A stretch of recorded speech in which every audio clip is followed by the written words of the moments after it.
Our aim for this program is for the business mathematics students to aim high and start to find the work placement that will directly develop their career path.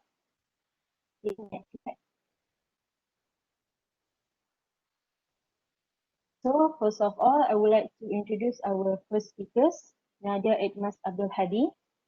Nadia graduated with first class honors bachelor's degree in actuarial science from UiTM. She has more than 20 years of working experience in strategic and executive roles in the asset management, insurance, takaful, and wealth management spaces.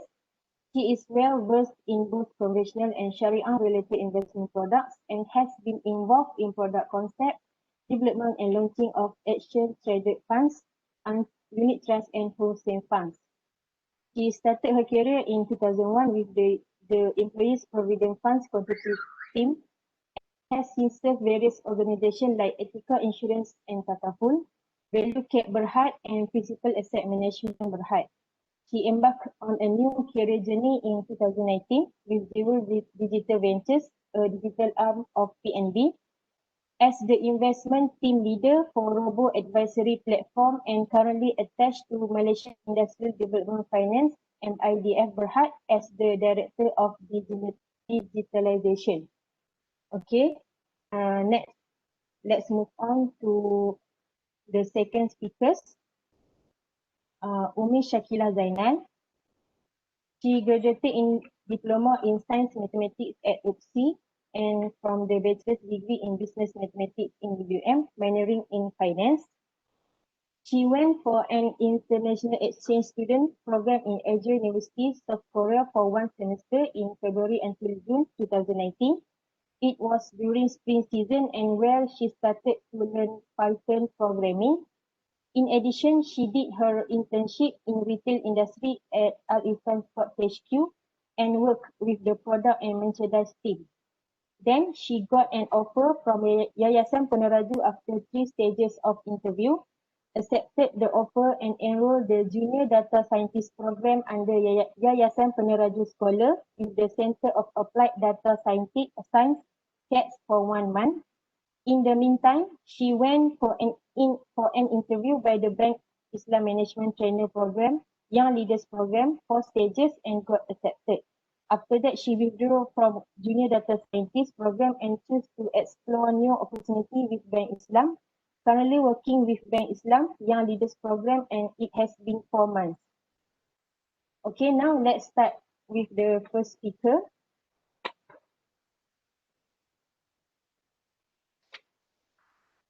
Like from Nadia.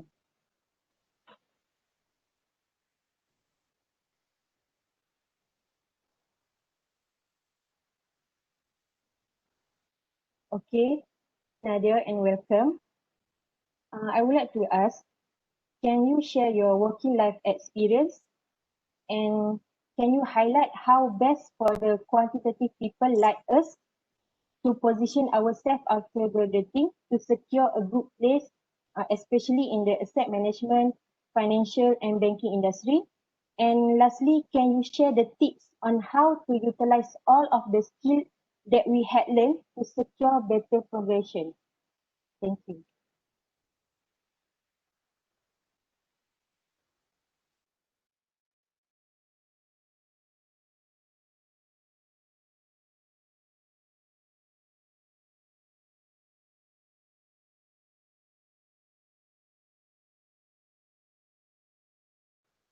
Sorry, I'm on mute. Yes. So do you think I run through the slide instead? Because some of the question actually is covered under the slides. Yes, Would that be sure. okay? Okay. Yes. All right. Thank you for the introduction. Suddenly I feel old when I need to introduce all my career experience. But yeah, just go straight. Don't waste any further time. So I'll just go straight to my presentation slide. Please feel free during the presentation to drop the questions on the chat box. Yeah. So I think the objectives, based on my understanding with Anis and Dr. Masnita, the objective of this session is actually to enable you to identify and enhance the measurable benefits of internship program. Because I think some of us don't fully understand why this internship program with companies are quite important in that sense. Uh, and then after you understand the benefits of having this internship program, or in some cases, certain corporations, they do have like a management training program or leadership program, right? Uh, I want to give a better insights of the work-life integration, and also uh, the importance of how your knowledge that you gather during your practical or internship program to your peers and towards a better community in the future. Next. Okay, part one, internship. Okay, I wanted to highlight the multiplier effect when you get it right, because the most important thing, because internship to me is always an opportunity, because I've never actually done any internship, but uh, I do actually do part-time work during my university's days. It's my own initiative. So you have to strategize, and when you get it right, you can maximize the experience and the learnings that you get from the internship. And then part two would be focusing more on transitioning from the internship to the job market. What are the myth and the reality? Because what you're doing during internship might not be the same as what the actual work when you actually being hired by the company. Okay, next. Okay, next. Okay, understanding the motivation. Why is internship important? Why do company nowadays have these various kinds of internship program, or what else do they have? Sometimes they have engagement with the university students, and sometimes they have, like I mentioned before, management training program. Uh, what we're trying to do is to give the benefits of having real life experience within certain boundaries.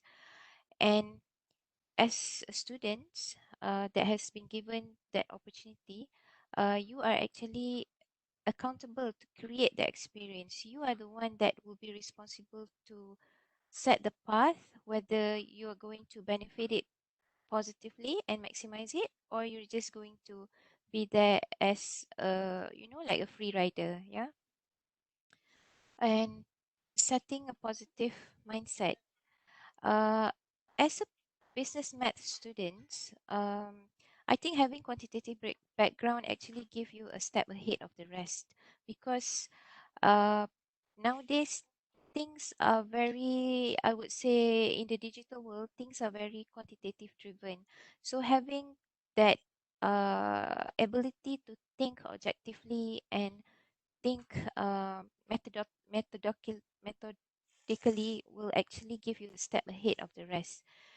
And put yourself out there and give yourself a chance to try new things. This is a time where you can actually do mistakes. And uh, when a particular company actually hire you, they actually know that you are students, and the expectations is that they don't expect you to do things everything is right.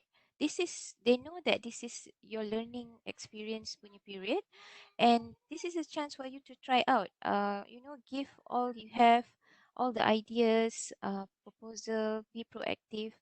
So you have to learn aggressively, critically, and tirelessly. Okay, and when you are given a chance to do any programs with corporations out there, you have to define your acquisitions. What I mean by acquisitions is that you have to define what you want to learn. What do you intend to achieve at the end of your period with that particular company? You have to have that kind of mindset when you go there, because you cannot be there and just accept whatever that the company actually asks you to do. You yourself have to define what you want to learn, and regular engagement with the person in charge of you will be very beneficial. And you have to also define your contributions. It's not about it's always a two-way relationship to me. When you have this kind of opportunity, uh, you have to know what you want, and you also have to know what the company want or expect from you during the internship program. Okay, next. um, in my many years of experience, because I've been handling interns actually since the first year I worked, which is in 2001. The common mistakes that I observe among the interns, especially those that hasn't finished their degree and still undergrad or doing practical training, right, is the lack of respect in terms of time management, use of resources, and colleagues. Because you have to understand, when you join a company, uh, the employees of the company, they are very most of the company are very time pressed. They have certain deadlines that they have to meet. They have certain tasks that they have to complete uh, within a certain period. So you have to respect the time that they have. So time management in terms of completing your work within the given time period, within the deadline, and be punctual is something that is lacking. I think in most instances, some giving uh, excuses about not be able to come to work on time, and then they use resources of the company for personal use, for personal purpose. And you also have to respect your colleagues in terms of uh, okay, respecting a colleague is not really in terms of seniority. It doesn't mean that uh, the seniority in a corporate setup, right? Uh, it the purpose of that seniority, for example, you have a manager, senior manager, and then you have like general manager, right? Or senior vice president, or director, whatsoever. They have different. It's not about giving them personal respect. It's about uh, the accountability that that person has when they actually assume the role. For example, if I am a director, in MIDF, I have more accountabilities as compared to a person that just joined as perhaps a senior executive. That's the only difference, and you have to identify that. Don't make the respect. Sometimes I feel that the new employee or intern give too much respect in terms of personnel. So that's why sometimes they have this reservation in terms of giving their ideas or voicing out when they see things are not right. So I think the respect also goes both ways. It has to be, you have to respect the crowd that you enter into. I mean, that the setup that you enter into, and you also have to demand respect in terms of what they expect you to do. Because I also notice in some, I've actually listened to experiences of other university students where they were given tasks that are inappropriate during the internship program. Okay, and then the second things that you need to step up when you enter into any program is you have to keep on making contacts within and outside the organization. So now you have various online platform to do that, and also internally make efforts to make contacts within the organization. If you're working on a certain projects, don't be shy to actually reach out to person in other departments to help you to complete your task. And in some companies, perhaps you would need to check first with your superior before you do that. but generally, it's something that is acceptable as long as you can complete your job. Yeah. uh, Lack of initiative in finishing given tasks.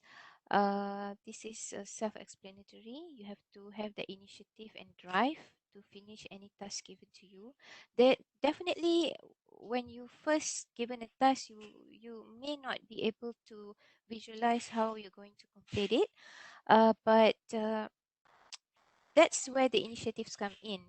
Initiative in the sense of asking your superior on how best you can solve this. Not asking for when you're given a task, don't expect when you go to your manager or your superior that asking them for solution. You have to ask them to guide you how you can solve that particular task or problem, giving guidance.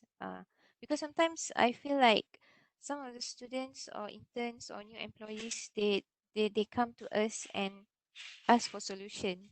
So I think that give a sort of impression that impression that this particular person is either lazy or lack of initiatives, I would say. Inability to articulate and apply knowledge. This one actually relates to your communication skill. Communication skill means that how well you can articulate or express your ideas or knowledge effectively. Either it's verbal or either it's in written. Because some can have a very good command of English but still fails to communicate, because communicating means that having the right content of what you want to articulate, and hence people understand what you're trying to say, and people understand what the objective or certain things that you wanted to know from them, or what do you want to impart to that particular person, right? And try to apply that knowledge. And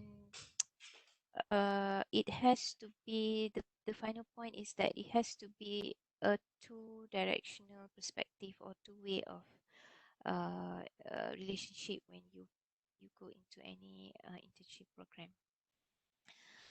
um, and then also, um, there are certain things that you should expect, because when you're given an opportunity to do internship, right, you have to manage some we need to manage our own expectations when we enter into that particular company. um, because you're not a full-time employee, um, you have to anticipate that some company, they tend to give you more of the menial works. But if the menial works means, because I've heard like some company like ask the interns to do photocopying, administrative works. It's not that you don't need to learn it. You need to learn it, but if it becoming too much, or it consume a huge percentage of your time during your internship, let's say from 9 to 5, half of the day you're just doing that menial work, then it's not right. You have to have engagement with your superior and voice out your concerns, okay? And you have to expect some not so cooperative colleagues and less than ideal working environment. Uh, because not every office are set up the same way. Some office, a simple example would be, some office are very cramped, and they don't really focus on the the condition of the working environment. But on the other hand, you may, even though the working condition physically is not really accommodative, but you may have a, like a good colleague or supportive colleague. And it can be the other way around. You can have like a really beautiful office and everything, but your colleague is like not so cooperative, right? So these are the instances, because in real world it is what it is lah. Because I've been to certain companies where you're given like such a small space to work and you just have to adapt to it. But on the other side, you get, good bosses, good work culture, and things like that. Aspects early mornings and late nights. Yeah, because I think um, I don't really buy into asking my my subordinates to actually work beyond their office hours. But in certain instances, when there are special projects or season, like especially those that in the finance department, when it's month end, they have to rush for the month end reporting and stuff like that. You have to expect to be available early mornings and also beyond your working hours lah, I would say. All right, next. Okay. Identify your strengths. Yes. Uh, you have to identify in order for you to do whatever that I mentioned in the previous slide, right? You need to identify your strength. So from what I see, I think I remember I look at your syllabus. You guys are actually have that ahead, a step ahead, because you have sound quantitative foundation. So what does it mean is that you you are trained to have an analytical skill, and it's critical to science-driven skills like decision making and complex problem solving. Nowadays, in companies, or I think not nowadays lah, it actually applies since I don't know what historically, right? People that have this decision making ability and complex problem solving are the one that actually goes further in their career. Uh, in whatever department or in whatever role that you're given, there is always problem to solve or things that need to be improved. So this ability is very, very crucial if you want to success well in your career. Even in business, if you want to do business, there are always every day. It's even more demanding when you do your own business, right? Because you have to think about everything, all angle of the business. So problem solving is very critical. Uh, and you guys have a quite comprehensive undergrad syllabus that enable you to be mobile across many industries, especially in the financial industry or capital market industry. Capital market industry is a very huge market and there's a lot of opportunity. Last time, I give you an example. Last time when you talk about people doing creative art and design, right? Art and design or psychology, people wouldn't think that these people would be a part of the financial industry. But nowadays, they are slowly, uh, giving contribution and be part of this industry. So it's a really uh, large industry and it's a very serious industry. And so whatever that you learn is actually have added value to our industry lah, especially capital market and finance space. And ability to perform tasks faster than non-quant undergrad. This is another plus point because I think I also understand that some of you also learn a bit of programming and are very well versed in terms of using Excel. Uh, so I think being able to use those tools effectively, understanding the logic of those tools would be able to enable you to perform tasks faster than some other graduates.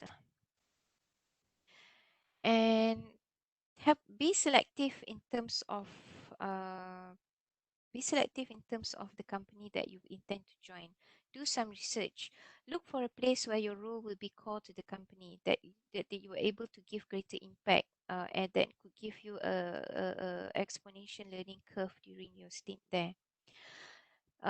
Don't be afraid to explore other cities or even be those beyond Malaysia. More opportunities out there.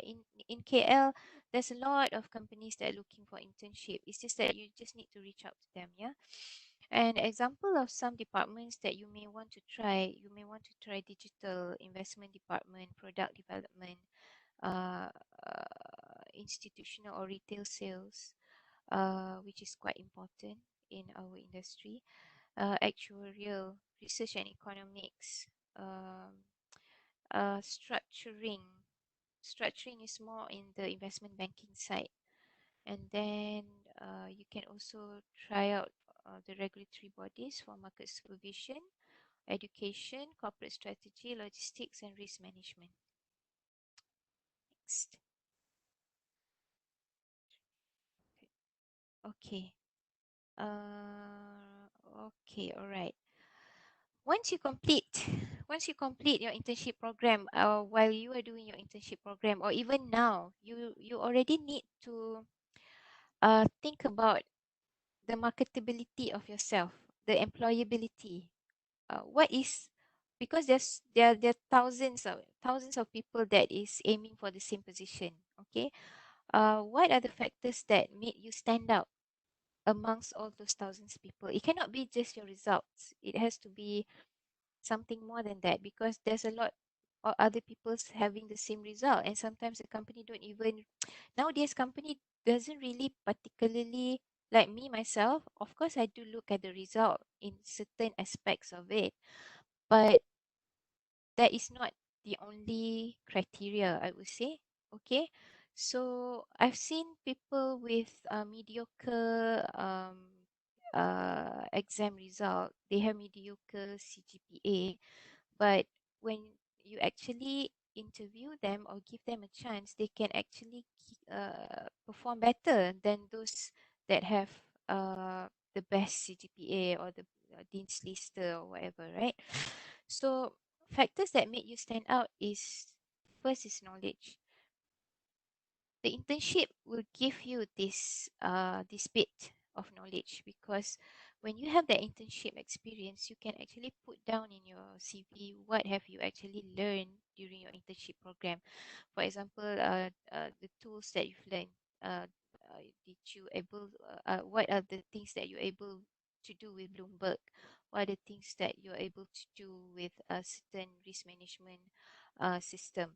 So, and what sort of projects that you were involved during internship, and what are the learnings that you get from there, actually is a plus point, because they know that you're not the you're not the project manager of the project or whatsoever, but the fact that you participate in that project and you learn a lot from that project sets you apart from the other students.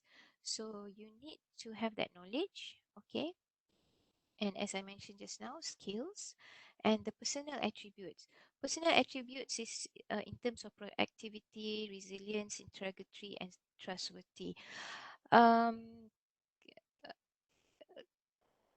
I think in terms of personal attributes ni, uh, okay, how do you? Okay, I think some people, I know that they're trying to be proactive, but they just don't know how to do it. Okay, but in my personal experience, there's a lot of content or materials that you can get from the internet that can help you to actually express your proactiveness. For example, if you're given a chance for interview after your internship, um, try to look up more information about the company, on the people that are going to interview you. Even me myself, even though I'm already experienced, I have like more than 15 years experience in the industry, I still do background research on who are the people that is going to interview me.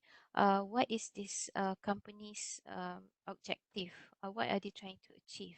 Okay, and after interview, perhaps you can send out a thank you email, reiterating your strength. Those little things that you do actually shows the proactiveness and your character lah. Even if you are rejected, be be positive about it, and give, even you're rejected, you have to give an email, because sometimes I find that some candidates that we rejected, right, it's not because they are not good. sometimes it's just that their skills doesn't actually matches the requirement for a particular job scope. And sometimes we as the interviewer or the HR, sometimes they will consider that particular person for another role.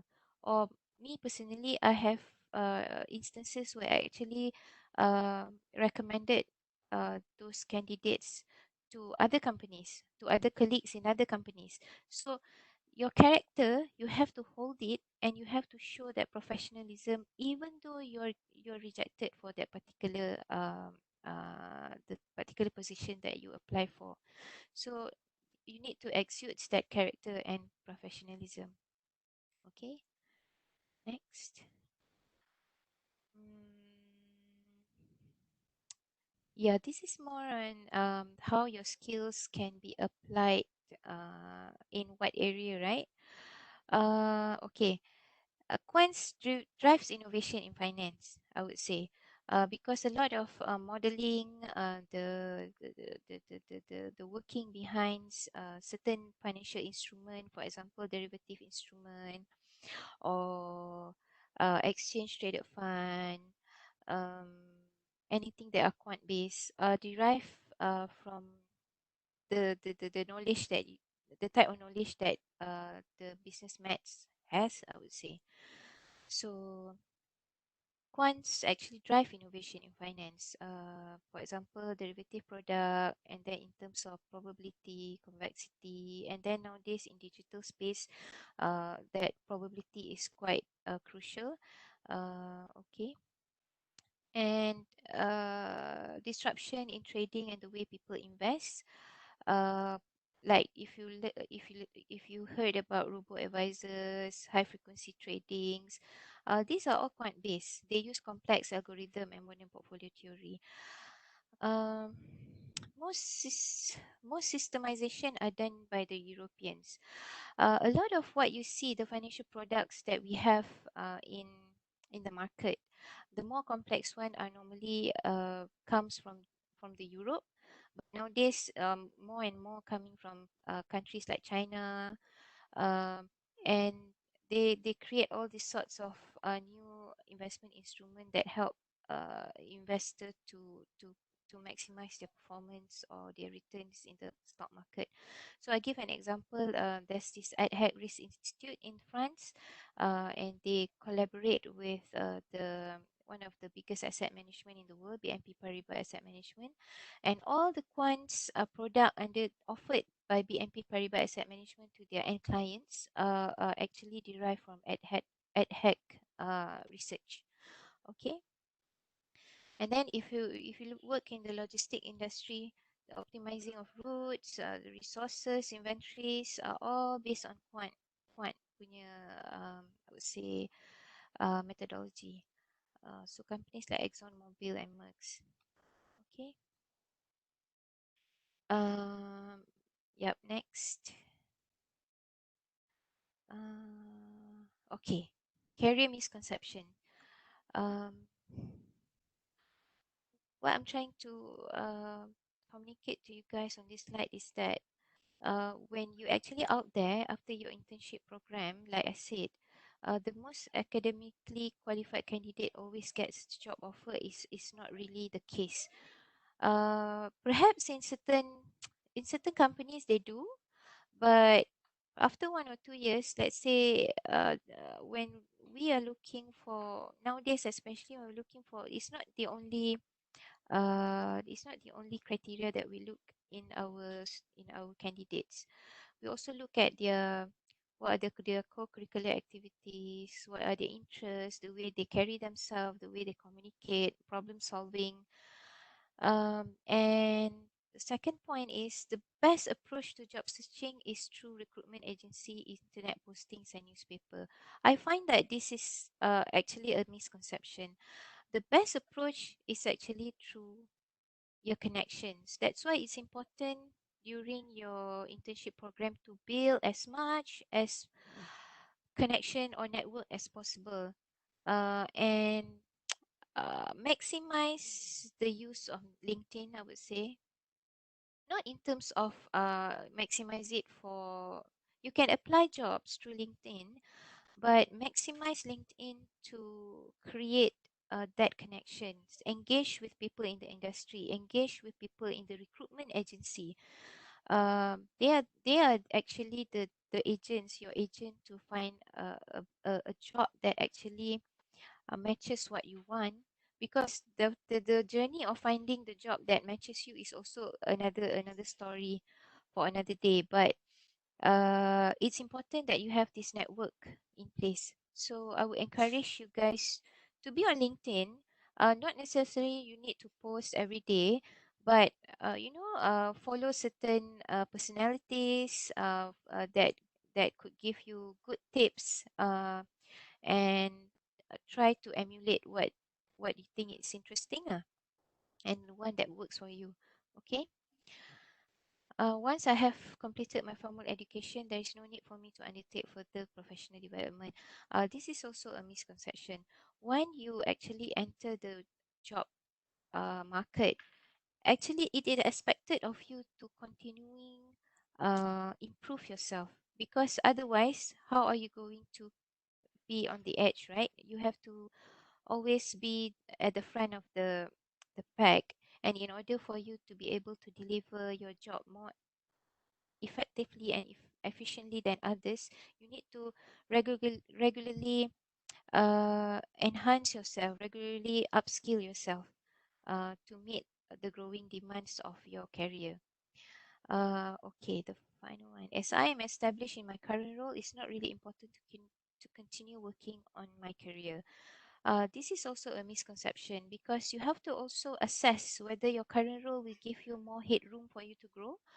If it's not, consider switching industry, or consider getting a job rotation. This is something quite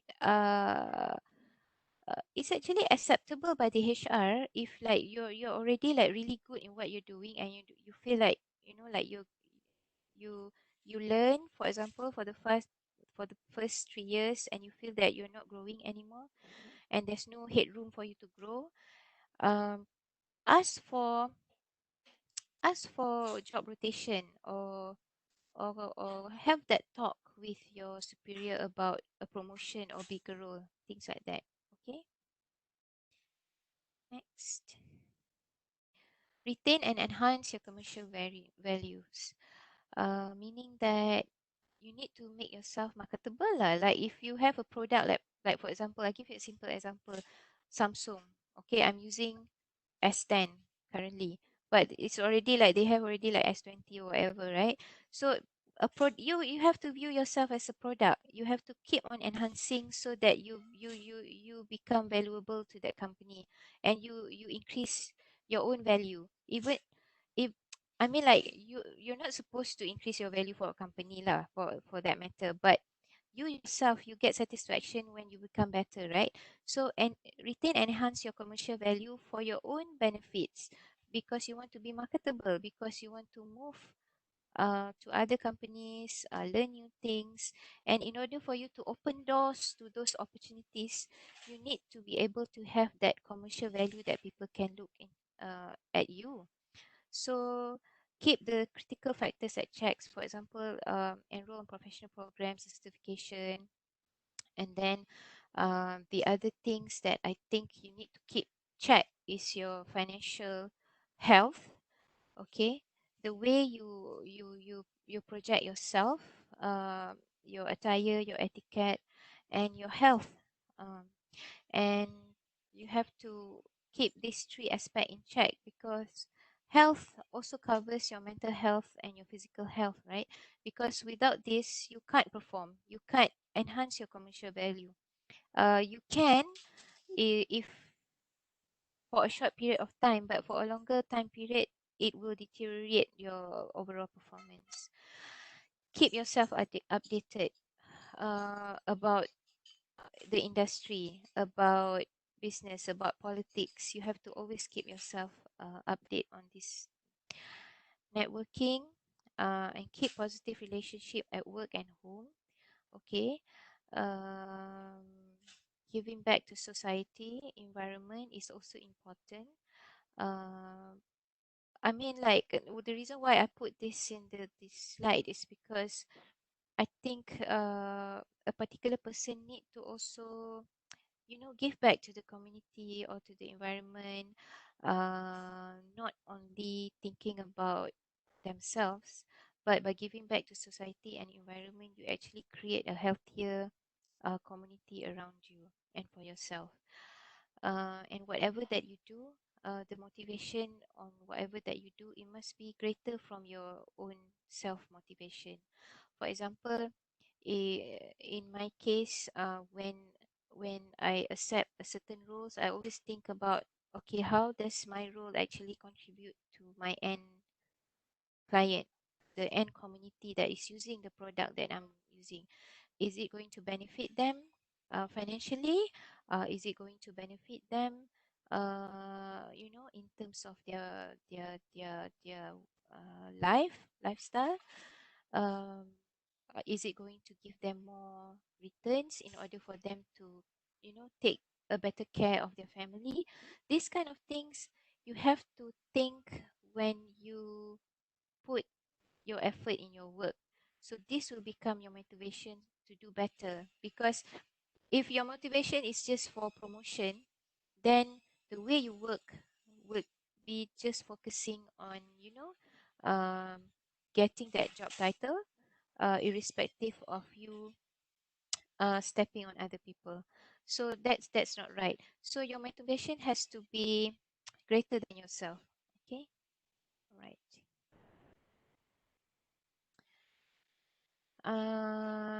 And becoming a leader. Becoming a leader doesn't mean that you need to have people reporting to you, but how you lead yourself is also becoming a leader, I would say. Okay. So the characters, the 13 behaviors of high trust leader, by Stephen Covey. I picked this up from his book. Um, First is character. Talk straight, demonstrate respect, create transparency, right the wrongs, and show loyalty. Okay. Um, Second one is competence. Competence relate to your technical skills. Deliver result, be better. Confront reality when you have problem. Clarify expectations when given a certain task or project, and practice accountability. Character and competence. Listen first, keep commitment, and extend trust. Listen first mean always listen um, for what your team member are trying to communicate to you, uh, and try to listen to everybody and get as much feedback. Feedback is very important. Sometimes it hurts, but it's very important. Listen first, and then when you come up to a solution of a certain complaint, for example, keep committed in solving those problems, for example, and extend trust. You have to extend trust to your employees. Otherwise, why at the first place you actually have them in your team, right?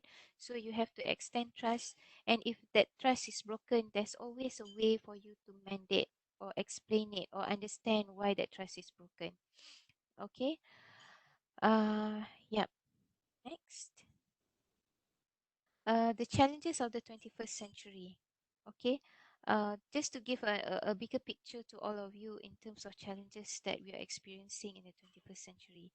The connectivity of people and things is wiping out traditional way of doing business in nearly every industry. Even with the coronavirus, you see the way people work is also different. But luckily, we have internet and all this online thing going on. Exciting opportunities and daunting challenges. I think some of the key challenges is because a lot of things are already automated. So you have to think about um, how to justify your existence in a job market lah, I would say, because a lot of jobs are now taken over by computers. So how are you going to position yourself? That's why if you could relate to my earlier slide, it's the problem solving skill, is the quantitative skills that I needed. Um, in order for you to be able to contribute towards that automation. Because slowly a lot of things that can be programmed will be replaced by those program already in the computer, and they are self-learning. So it's more challenging when AI came into picture in full force. So you really have to think about how to position yourself in the job market. Okay, and it's breakneck speed. If you work nowadays, it's breakneck speed. Everything is like they want it now. So problem solving is also need to breakneck speed on a breakneck speed as well. Total transparency. Everything is open and connected. So do things uh, for the right reason, and do things honestly, and inshallah everything will be all right. Okay. Because sometimes when you make mistakes, you do things for the wrong reason, that those mistakes will actually haunt you back in the future. Okay, and ordinary people are more empowered than before. Yep, because of this access to internet. Leaders are totally exposed and naked in terms of, like when you do things that are not right, like I mentioned just now, this kind of information are available on the net. So once it's on the net, it's very, very difficult for you to wipe it from the net. So be an honest leader, be an honest person, do the whatever decision that you make it with the best intention. So even if they haunt you back in the future, you know that at the point of time when you did that decision is because of certain boundaries or certain limitation, right? And if you look at the World Economic Forum, the 2022 Skills Outlook, the growing part, uh, the growing demand is on the analytical thinking and innovation, active learning and learning strategies, creativity, technology, critical thinking, complex problem solving, leadership and social influence, emotional intelligence, reasoning, system analysis. If you look at roughly, when you look at number 1 to 10, it's all about logical thinking, analytical thinking, and problem solving. And those areas that are declining because they can be replaced by systemization. It's like manual, endurance and precision, memory, verbal, auditory, management of financial and material resources, management of personnel, quality control and safety awareness, visual, auditory and speech abilities. Yeah, those are the things that are declining in terms of skills demand, in skills demand lah. Right. Next. Yep. So the conclusion from this is that you have to optimize your internship program with clear objectives, right mind and attitude, and character and competence will carry you through the challenging future. Okay. That's all from me on the presentation slide. I don't know whether I've covered all the questions, Anis.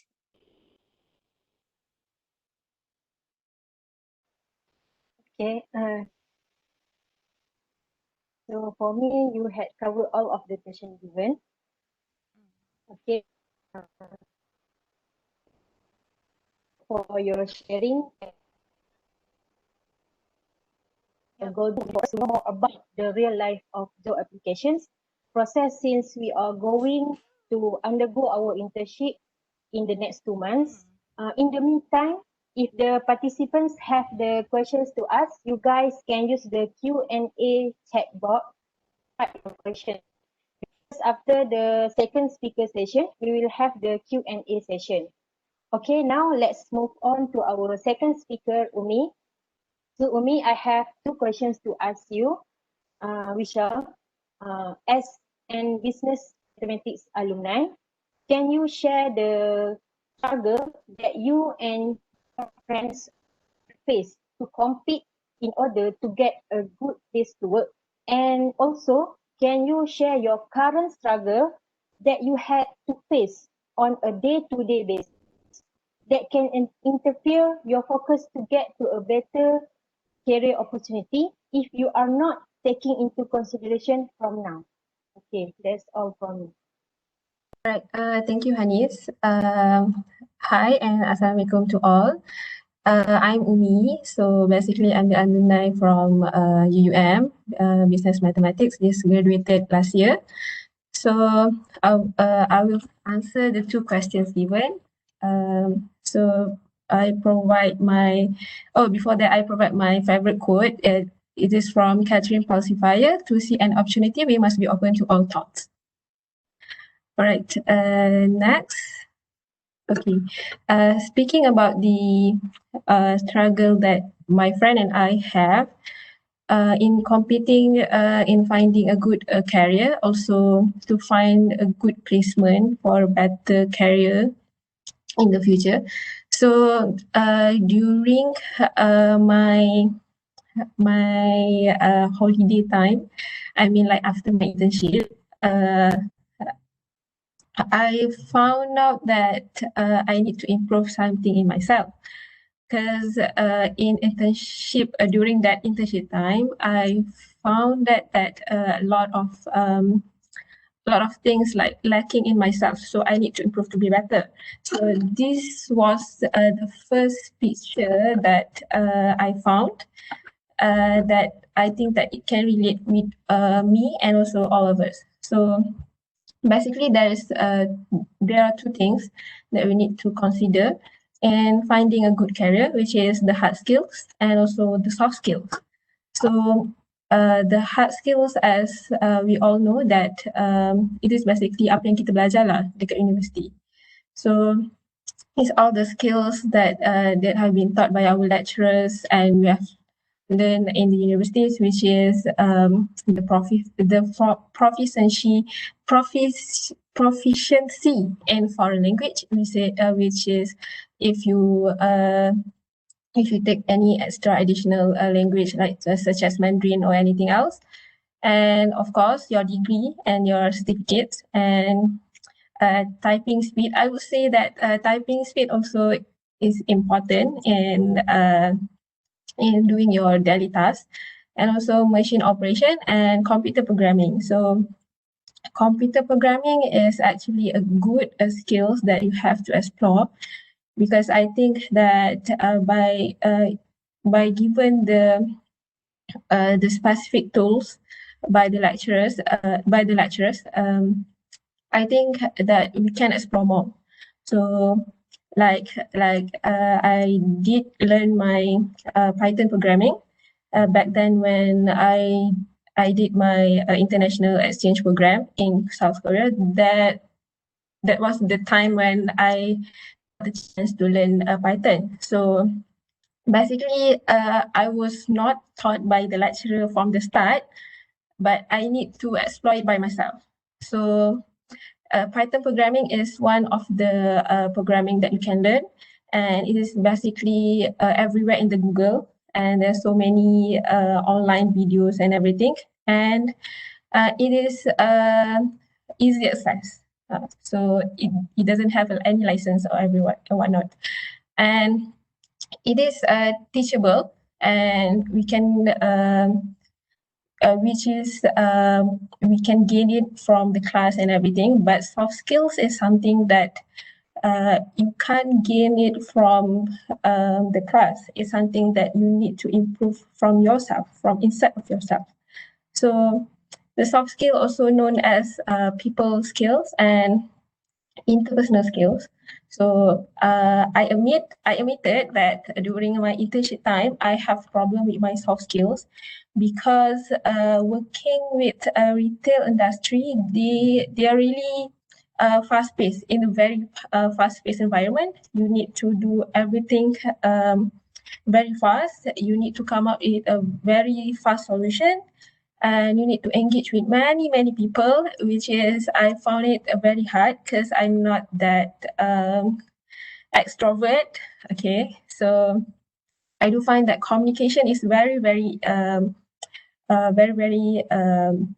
important. So if you find that you have problems in your communication towards how to approach people, it's actually good to learn how to approach people with different generation. So how do you approach people from millennials, from Gen Y and everything? So as we all know, in current industry, a lot of the top management are millennials. So you need to learn how to approach millennials people, because each generation have their own traits. So you need to learn that. And also the flexibility and leadership skills. I would say that leadership skills is connected with confidence, because you need to be very confident while you lead something, where you lead a project or something big in the company. So if you don't have the confidence, you can't convince your colleague on what you are doing. So it is better to build your leadership skills right now and improve your confidence skills, and also teamwork and how to work with people. I know that some people don't really like to work with people. They find that they are better in working by themselves. So, but working in a team is a must in every industry. So you need. I think that I learned a teamwork during my internship program. So basically in university, you learn that you need to work with your friends and everything. You can choose your friend, who you want to be in your group, but during your working time, you cannot choose the people. So you need to accept whoever in your team. So you need to be very good in handling people. So you need to find a manner how to work in a team. So, and also time management. Time management is very, very important, as I think that throughout the 4 months with working with Bank Islam, I think that everyone is being so strict with time management. You know, working with banking industry, everything have deadlines. Also, many other industry also, we have deadlines. We have report to submit and everything. So you need to be very good in managing your time. So next, also these are 5 questions that I questioned myself after I finished my internship. So how actually I want to present myself.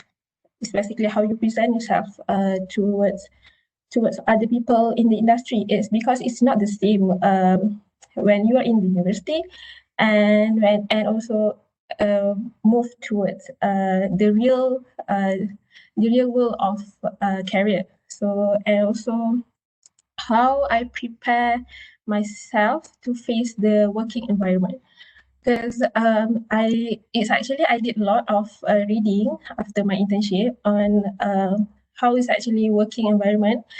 I heard from my parents how their working environments looks like, but it's actually different to all industries. So you need to learn and you need to read a lot about people experience and people explaining how the work environment is actually is, which is also it will helps you to get your real expectation. So you need to have your expectation after you finish your studies.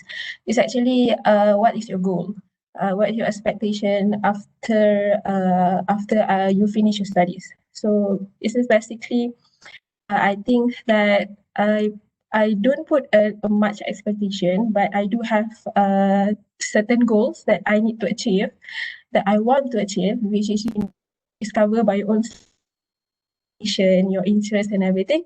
So you have to manage your expectation. And next is the how I want to apply my skills in the industry. So this is, I think that this is crucial because we learn in the class and we learn the formulas, we learn the software and everything, but applying it into the job industry is quite tough lah, because you need to know how you really want to apply that skills and what is the best time you need to apply that skills. And I would say that having a Microsoft Excel skill is important, yes, but you also need to explore the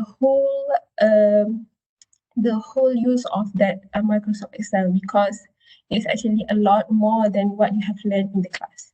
So it is basically you can learn from your lecturers. You need to know how this formula works, how to use this Microsoft Excel properly. And I think that applying the skills is our own initiative towards improving the skills that we have, and also how we want to improve our knowledge. So basically, I think that after my internship, I did a lot of reading on current situation, on all of the news, and also getting to know a lot of people, and also improving everything, because you yourself can realize what is like on yourself. So basically, you know what to improve. So improving knowledge through after my internship, that is where I started to active on LinkedIn. So this actually in LinkedIn is a interesting platform for you to learn a lot of things. People are sharing their experience, people are sharing their tips, and like Miss Nadia said, is how you get connection with all the experienced people. So you can see that people are actually have a lot of knowledge, and every day is a brand new day, and there is every day is there is a new thing that we need to learn every day. So you can say like oh, I've learned mathematics modeling, so that's it. There is no other continuous thing after that. So but that is wrong. So there's really a lot of more you have to explore. As also me right now, I'm sharing with you that I still have a lot of things to learn, because stepping into the banking industry is actually a different industry from what I expected. So I need to learn how the banking works, how is all the terms that they use is basically different from what we have learned. So but the first and foremost is that it's not people who giving you that knowledge. It is you who actually have to find that knowledge. It's actually you have to ask around people, like tanya, how does this work and what is this actually? It's actually I found that high management people, they're like people who ask a lot of questions. They don't find like macam budak ni macam banyak tanya, tak ada lah. They really love people with that have a lot of questions. They love to entertain people yang ada banyak curious dalam kepala kan, macam semua benda dia nak tanya, macam silly things pun dia nak tanya, but then it is good. It's not like you buat tahu, but you need to ask. But before you ask tu, of course lah, you kena buat research. Macam tanya benda yang benda-benda yang is actually knowledgeable lah. Macam jangan tanya benda yang too silly, macam tu. So next, also I don't have much experience in working industry, but throughout the 4 months of my experience with Bank Islam, and also as a management trainee, of course we have a very structured program with the bank, and we are being rotated to various departments.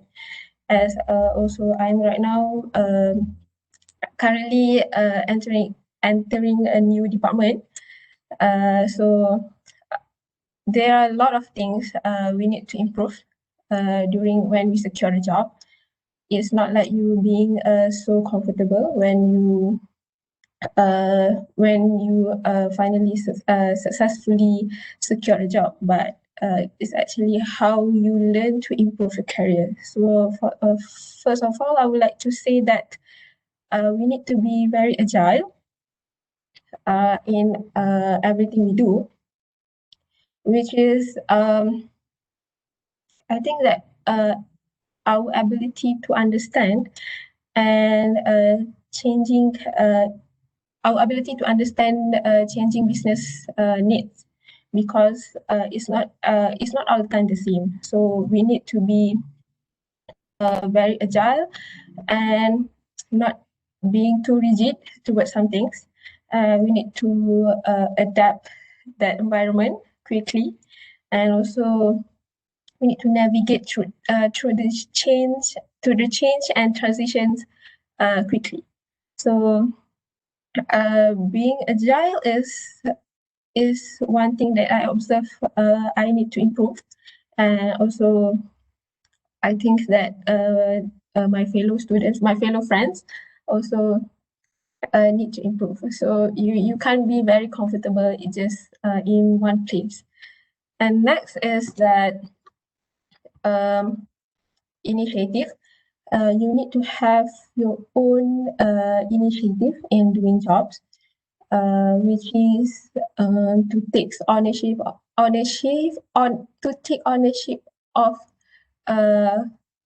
self-action. So you need to display your executive courage and confidence to questions and ideas that you give.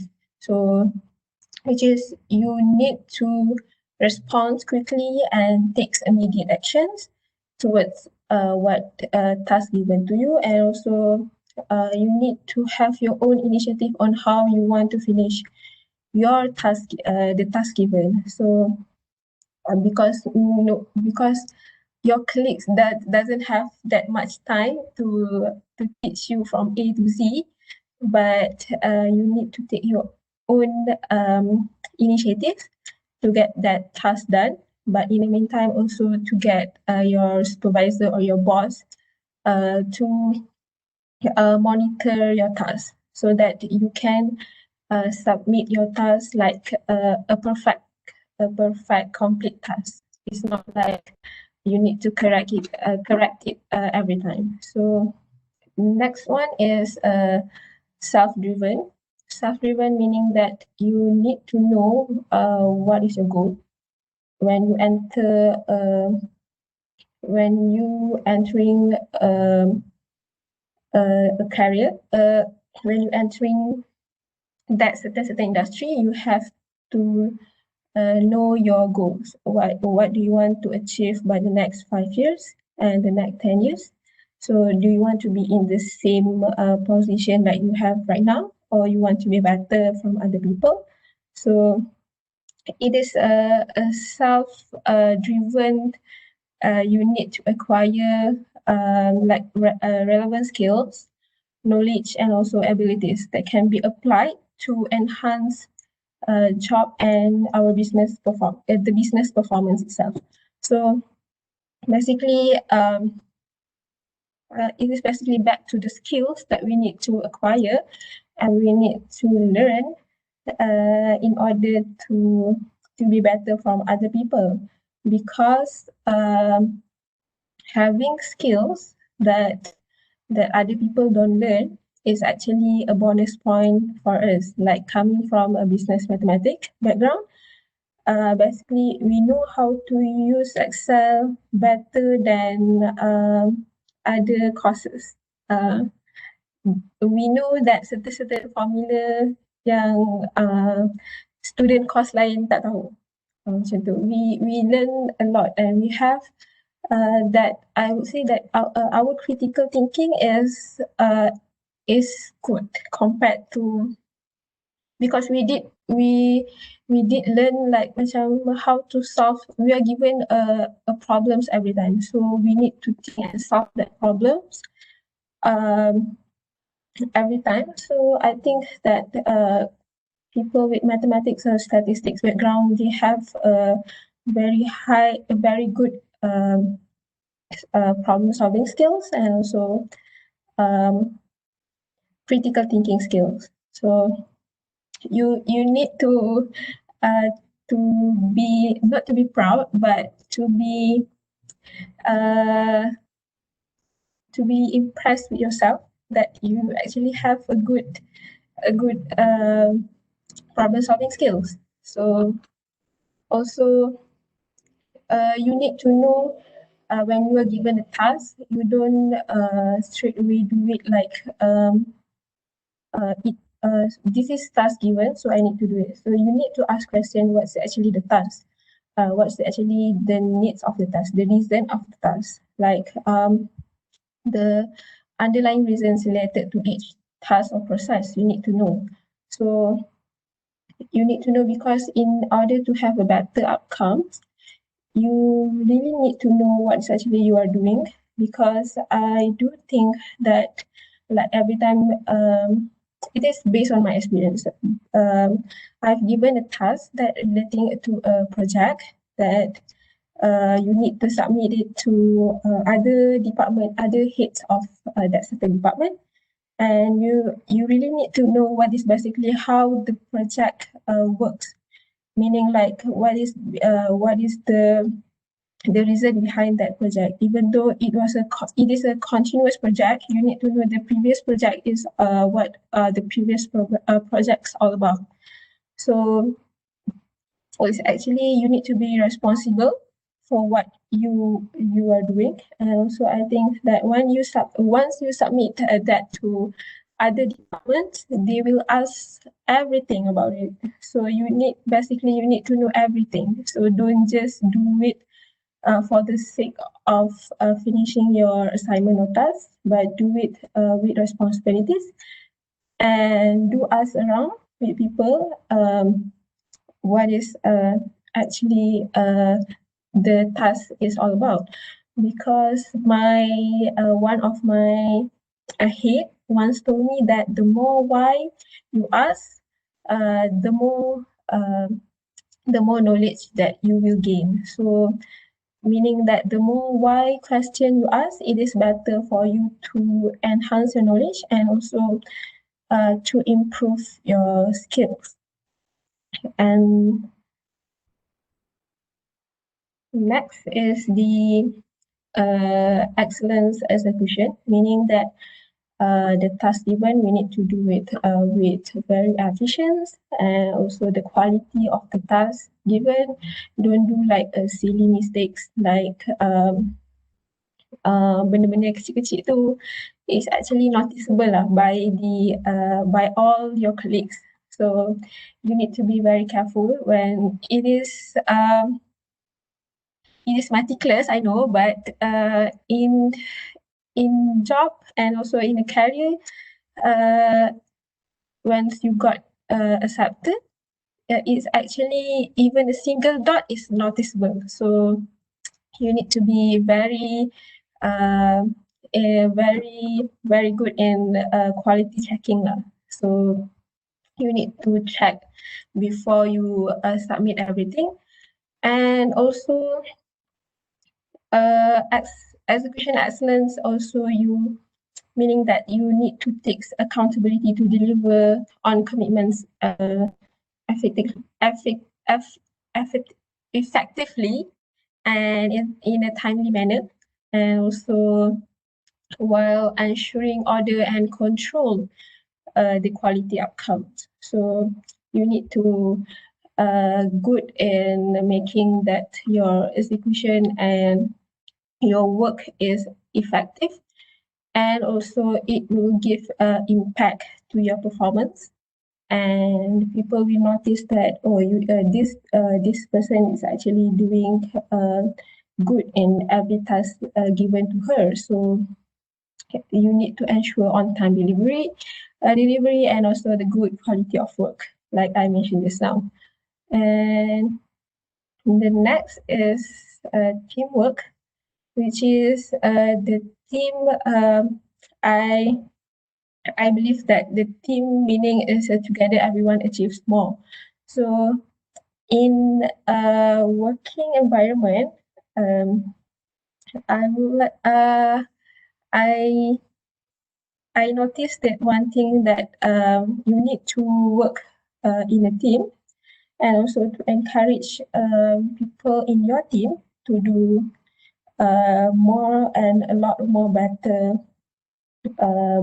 work, because it is good to encourage people around you, and also to have a good colleagues to work with.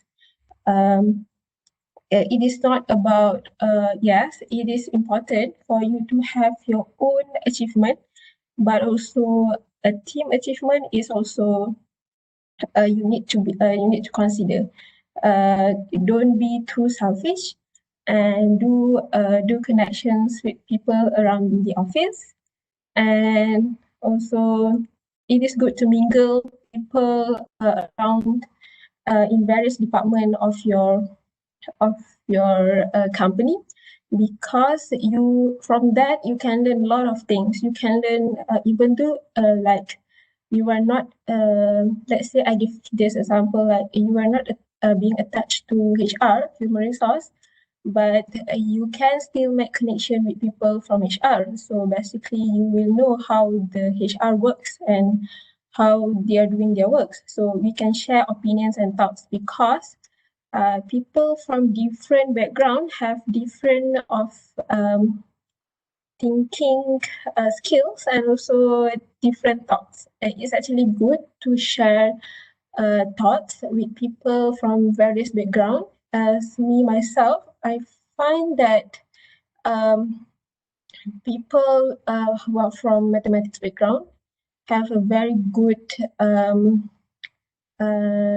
outcomes in giving an opinions, because we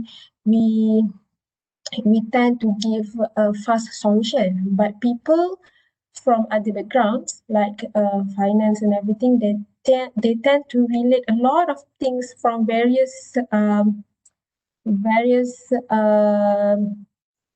studies, various segment, which is you never thought that it will be connected to what you have to what opinions that you give. So it's actually good to mingle around people, and also so that you can work in a team. And also you need to know, like I mentioned just now, you need to know how to approach people with different generation, and also different group of position, because we need to respect, and also we need to consider their time, their opinions, and how you want to raise your opinions in a team, and how you want to lead your team. And it's actually something that you cannot learn from the book, but you need to experience it by yourself, so that you can improve better in doing good in a team. And also I found that during the first month of my career, I found that coaching is also important, because there is sometimes that people ask you questions, and how you respond back to that question, and how it's actually how you want to tell them that in a good manner. So meaning that you don't be like to bila orang tanya question you macam tak nak jawab kan. So you need to be very good and responsive in answering the questions. And also it will inspire you for a strong performance, and you need to let's say you are able to teach and coach other people also, which is what the leaders do. It is not a leader that someone yang leader tu bukanlah macam kita yang kena respect macam to the high position kan, like if in everyone is a leader, so but there is certain time yang you need to express your leadership skills lah. So I think that is very important, and also you need to have that high confidence level in doing and also to lead a team. I find that once you give that your opinions, you need to convince that your opinions is actually going to work. So you need to be very confident, and because in working environment they always your thoughts and opinions are important, and they count every thoughts and opinions seriously. So even though you would think that opinions tu macam silly je, but they do take it seriously actually. So once you give your opinions, you need to have a good reason behind it, and also you also need to have a desire and strive to create a workplace that can nurture your both team members and also yourself. And next, okay, so this is I feel so small to share about this, but this is actually what I have used during this 4 months of my job experience. So from my studies, mathematics, so it's actually optimization is being used, forecasting, queuing, modeling, filtering and massage data, and also build a formula. It's actually interesting to know that optimization is being used like everywhere in the company. So we need to optimize everything, like the cost of course, optimizing the time, and it's actually a lot. It is actually they don't really say that that is optimization model, but when they explain it to you, you know that they are using the optimization models actually. So basically, your top management wouldn't say like, oh, I use this optimization model to find this. That is not like that. They just explain what they are doing. So you need to analyze, and you need to know it's actually an optimization model being used through the experience that you have learned in the class and also through your reading. And forecasting, of course, it has been used a lot in the company to forecast, to project the next 5 years performance and everything. And I would like to share that my current project is to project the next 5 years internet banking performance. So it is actually my supervisor is impressed that people with analytical skills is actually can do better in forecasting, because when you ask someone from your teammates, they actually using Excel to forecast by not considering a lot of factors.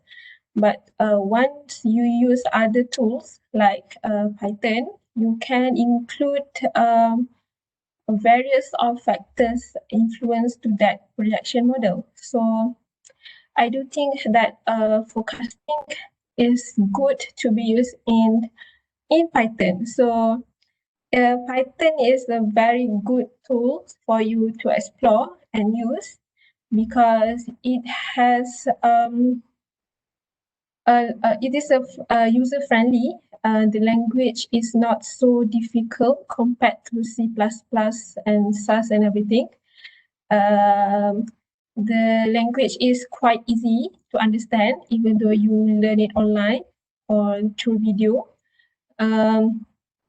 Also, Python is being used in various industries. So So yeah, so you need to explore Python, and because there is one thing yang macam your supervisor will impress lah, sebab they often use Excel, so they never thought that there will be this tool that is a lot more easier, and you can just project in just one click. Yeah, of course ada dia punya codes and everything, coding and everything, but for the next upcoming projection, you can just run it using the same code. So that is my current project and still working on it. And also queuing also being used in banking industry. As we all know, in branches, we have like you guys pernah pergi bank kan yang ada button untuk tekan ticket number tu. This actually they use a queuing model to make a decision on how many machines should they put in that branches.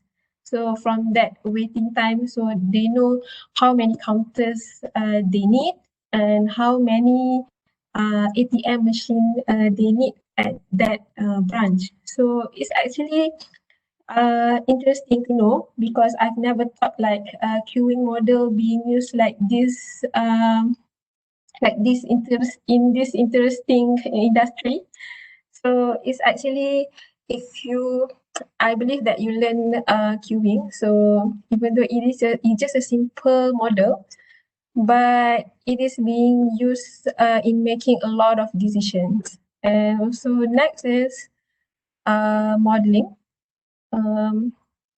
Modeling is being used in everything because you need to come up with a lot of model in order to get a solution. So from the modeling that you have learned, that I also have learned, I think that you can relate it faster when you are given a task to build a model to provide certain outcomes. And also filtering and massage data. This is the most important skills that you need to learn and have because there is always filtering data in the company because you have given a raw data. So it is on your own initiative and your own knowledge on how you want to filter your data to make it more easier to read and not confusing because the raw data is actually contains a lot of data, thousands and tons of data. So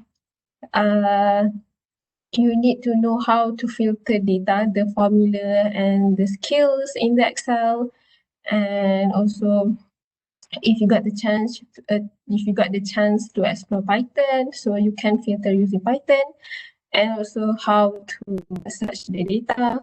And it's actually different from you can see the difference from people who can filter data quickly and in manner compared to people who can't really filtering data. It is different when you present the outcomes of the data because when you get to filter the data, your presentation is going to be more easy to understand compared to people yang they did filter data, but then they do it like in manner. So if you're doing like filtering in manner, so you can explain and understand your data better. And next is to build formula because there is no specific formula when you are doing a projection or something. So you need to know how to build the formula from that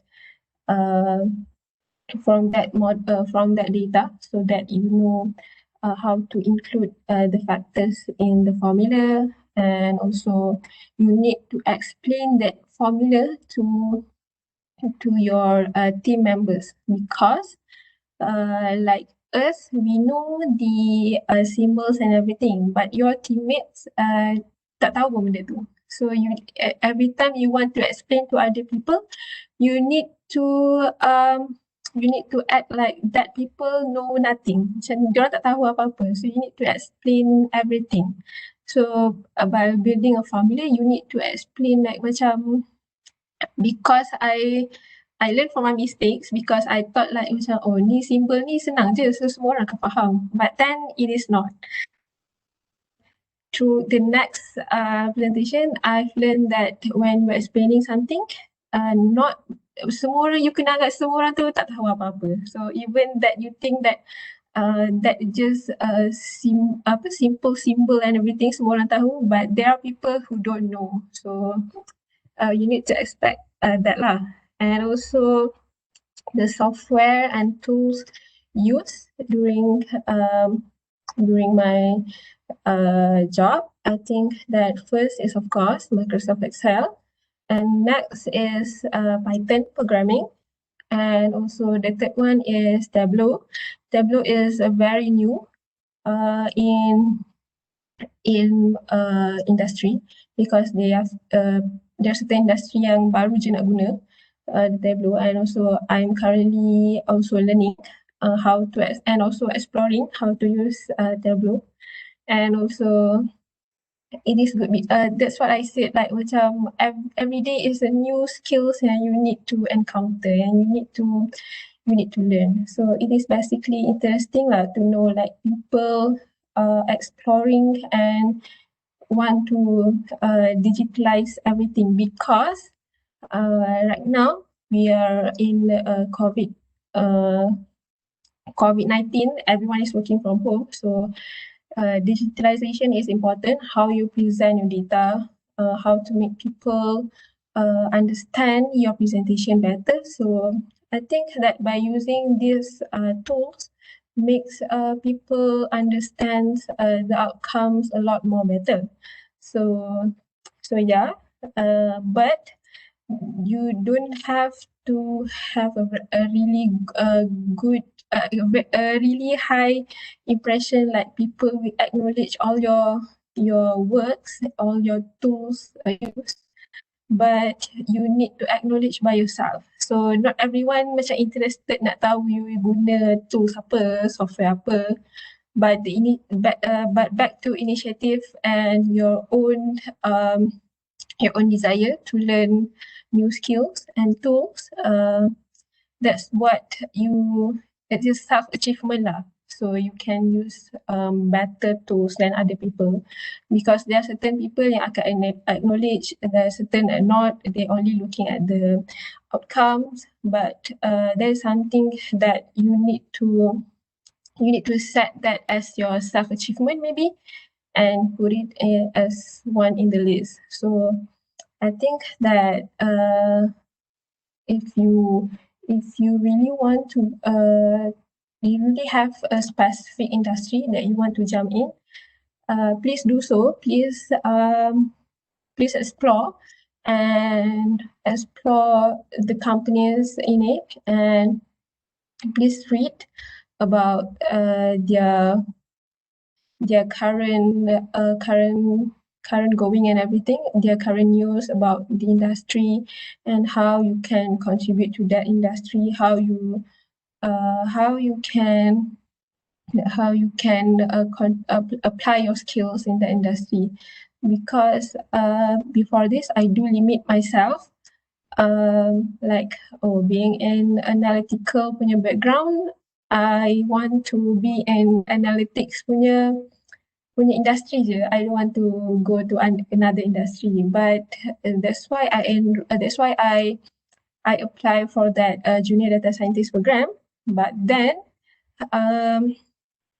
I suddenly came across that management training program and applied for almost all management training program yang ada. And the one that I passed through all the stages is Bank Islam. So once I got accepted and got the offer, I macam reluctant sikit nak pergi sebab I would say like macam in banking industry I can use my skills and I can apply my skills. So people in banking industry are doing their banking punya background and finance, so they might not need mathematics people. So but before I make my decision, I do read a lot macam people punya opinions and thoughts towards mathematics and analyticals and everything. So I do think that you don't limit and don't be too rigid in choosing your career, because analytical skills can be applied everywhere, in retail industry, in banking industry, in medical industry, science industry. It's actually very broad lah. Macam don't just limit yourself. You need to go into education punya background ke. So you need to explore more. So don't be too rigid. And next, I would say that this is an information for you to know that I know someone from the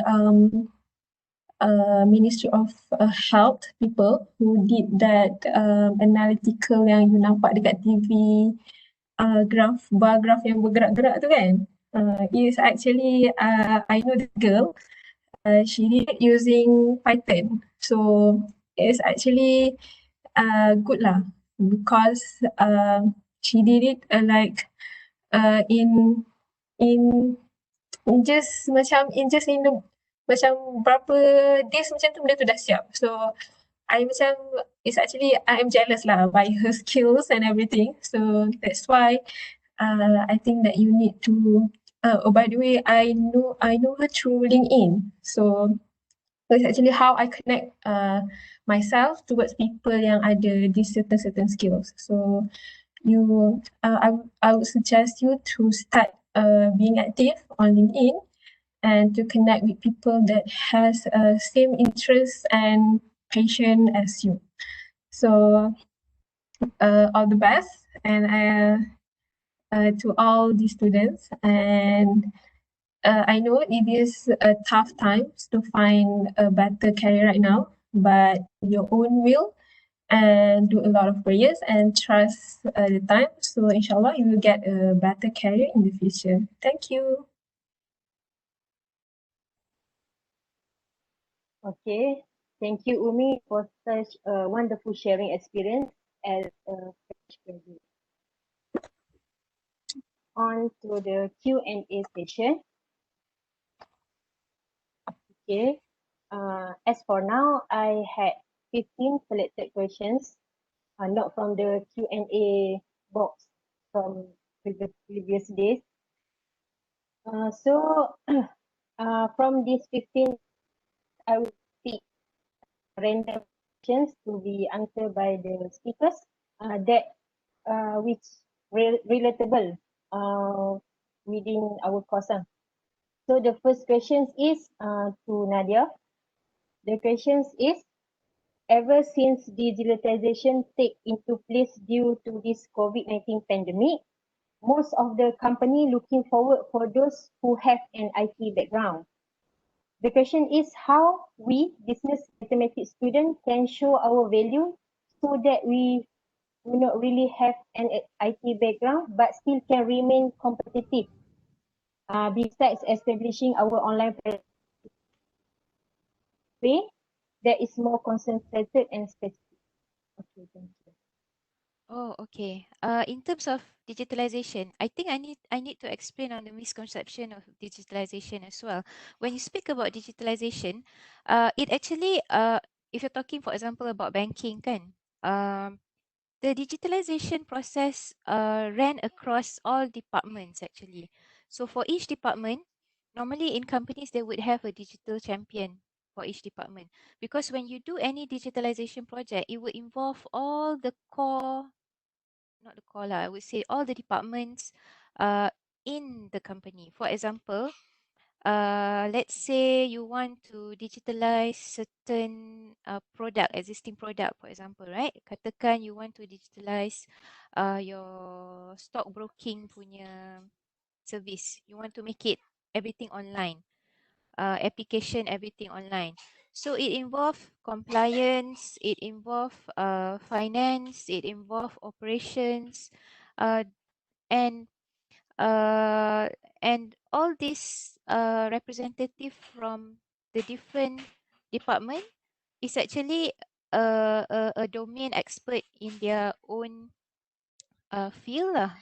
So from finance side, dia punya contribution is how to solve certain, okay, katakan you want to digitalize certain process kan. So dia expert in finance punya part. Dia akan contribute how dia punya knowledge in finance tu to be in digitalization. But of course, nowadays when people talk about this digitalization, they will normally set up like a new digital unit macam the one that I'm part of dekat MIDF. And that digital unit itself, not all of us have IT background. Like for example, my background is actuarial science, right? And some of my friends, they have engineering backgrounds like biochemical engineering background. Tak ada IT pun. But it's the apa, critical thinking, analytical thinking tu like what Ummi said is important. So you can actually contribute. You can be part of that digital. Learn a little bit more so that you know how you can contribute lah. But definitely like in the digital team itself, we are looking for something with quant-based background lah. Doesn't necessarily have to be, somebody from mathematics aja. So like I mentioned just now, orang yang ada engineering background, as long as you ada that quantitative methodological thinking, you is analytical and apa orang panggil lah, macam you ada that knowledge about probability optimization, benda-benda macam tu, then it should be fine. You can contribute to the digital. But of course, like if you have that extra skills like using Tableau, Python, and then you have that some people they go for project management punya training like Agile or Scrum, things like that. That will help as well. Yeah. Because eventually, if you look in the future, um, the current corporate structure that we have right now, yeah, for example, normally kalau if you go to an organisation, you will have satu IT department, satu finance department, satu lagi apa, compliance or whatsoever. Those structure, eventually in 10 years time, I foresee that it will change. You will have a different type of organization structure where the center of the core is actually giving that efficient solution, and how this expertise, they will group people based on expertise, help each other to achieve that objective. So each expertise or each channel yang nak contribute to that problem solving tu, one channel tu can comprise of multiple discipline. You can have in one team people from, let's say, finance and risk, and operations probably in one team, and then you have different team yang comprise of multiple discipline. So it's really about you preparing yourself to embrace this digitalization. You cannot like confine yourself towards macam kalau katakan you buat sekarang you buat finance, you nak focus on finance, you nak focus on your spreadsheets je, tak boleh. You have to think about, okay, how can I be part of this problem solving or coming up with a solution lah. Sometimes the tools kan macam yang tadi Ummi mention, like macam you have to learn Python apa semua tu.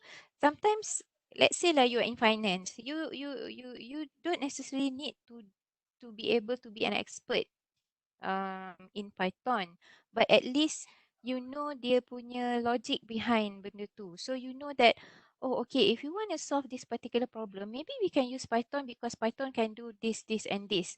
But you will have another people who are expert in that Python to do that for you. But at least you have an idea of what it is. You see? Okay, that's my take on it. Okay, thank you so much, Nadia. Mm-mm.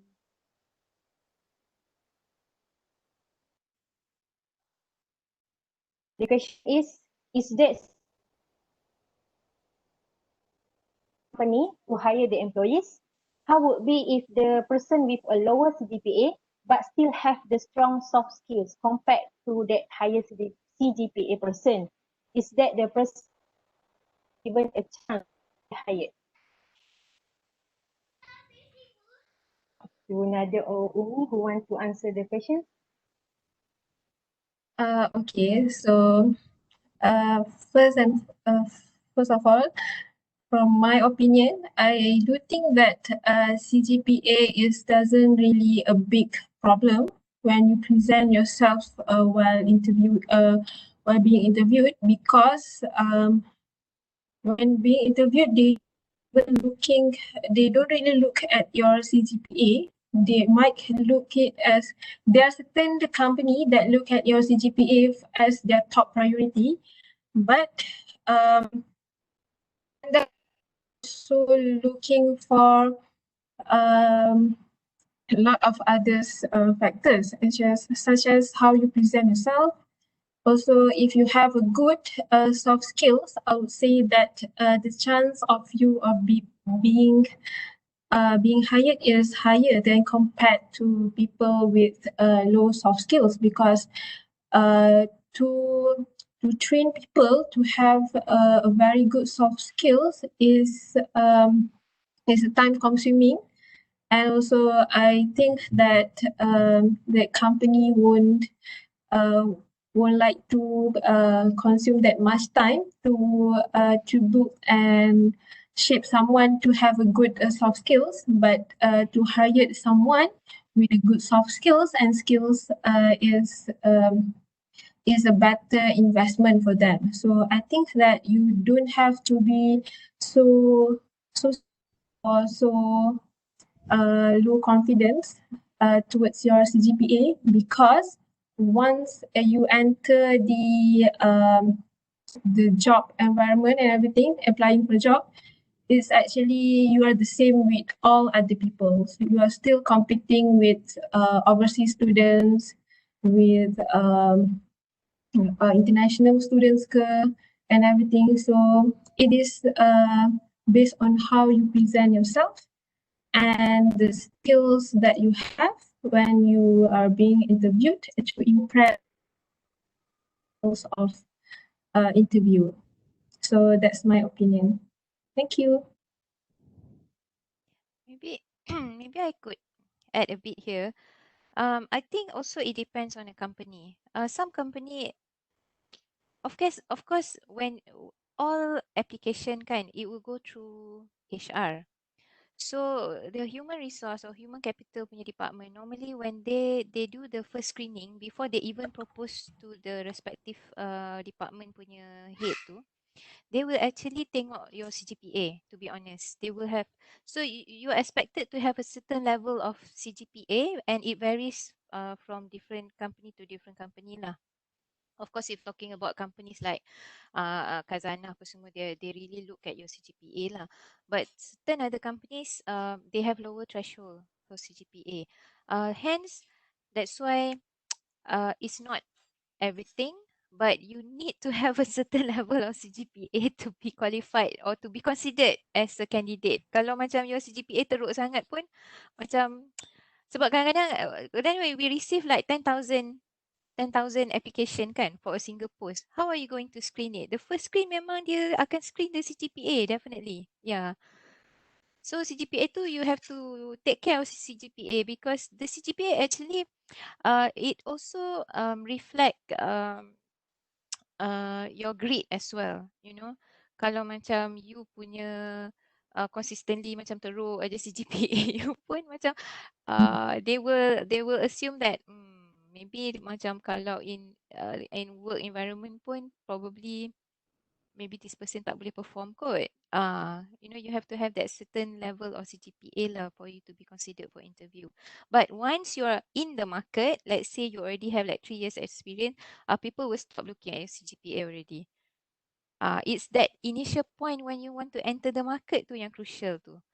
The first after you graduate tu. Because if macam bila you graduate, dia tak ada benchmark lain except for your internship punya experience dengan your CGPA. Kalau you internship tak ada, CGPA you really high, you be considered. If you have macam average CGPA and you have internship, most probably you can be considered as well. Tapi kalau both pun you tak ada, macam susahlah nak masuk dalam list tu.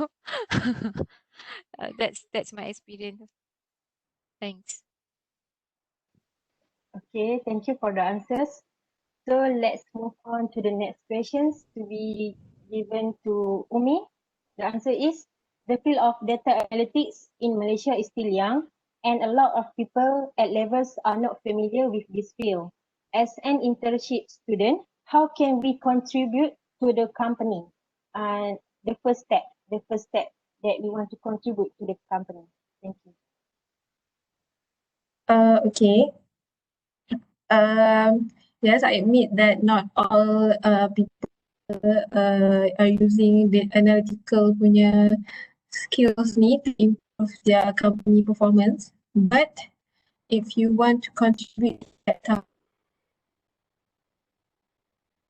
of internship, maybe you can confront with your supervisor what actually you can do and what is your skills that you can give to that company. So maybe like maybe you can ask for that company problems that you can help to solve by using the information and skills that you have. So from that, maybe you can get the approval from your supervisor for you uh, to set a project and to have a project to solve their problems by using our skills that we have. So maybe you can gain all the information from your supervisor. Always ask around and ask questions from your supervisor, also your colleagues, so that you know what is the current problem facing by the company.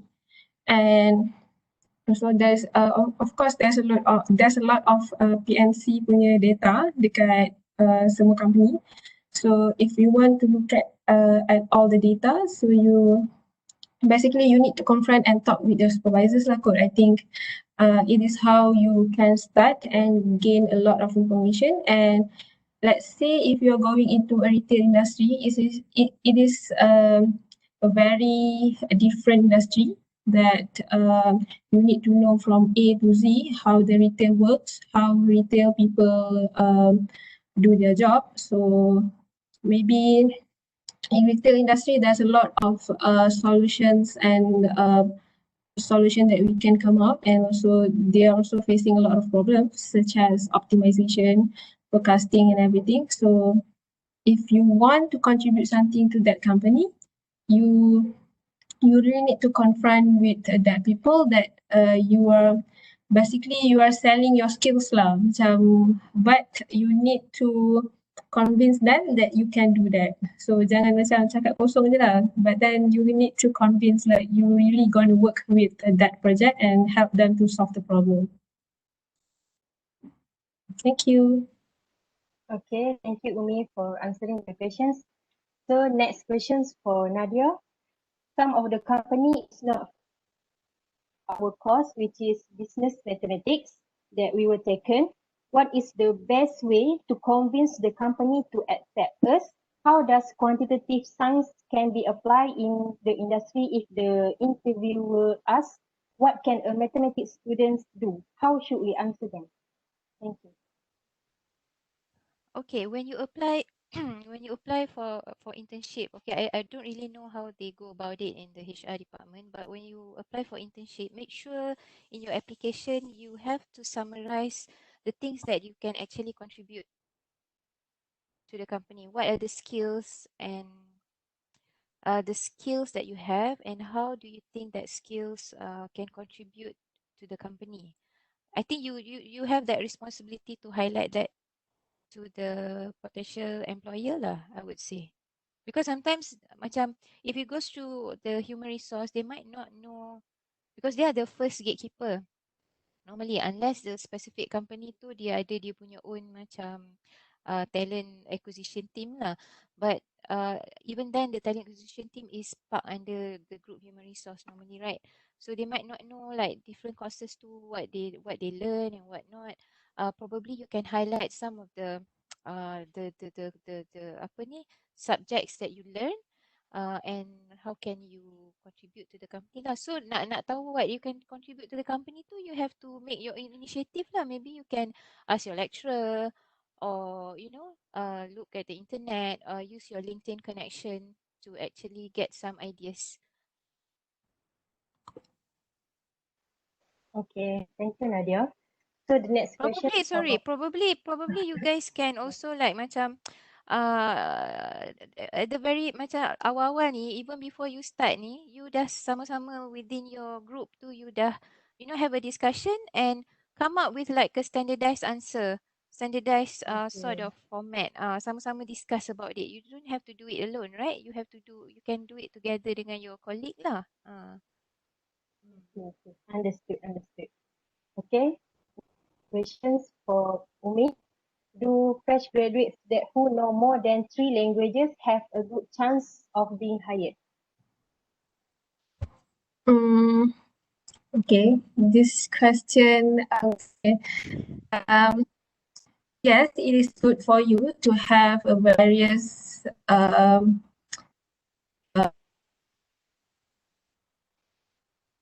but it depends on the company itself also. If you are going to a company that maybe own or is a Chinese punya background, which dia set specifically macam you kena ada that Mandarin punya language, so you need to have that. But for you to learn it is it's never wrong and never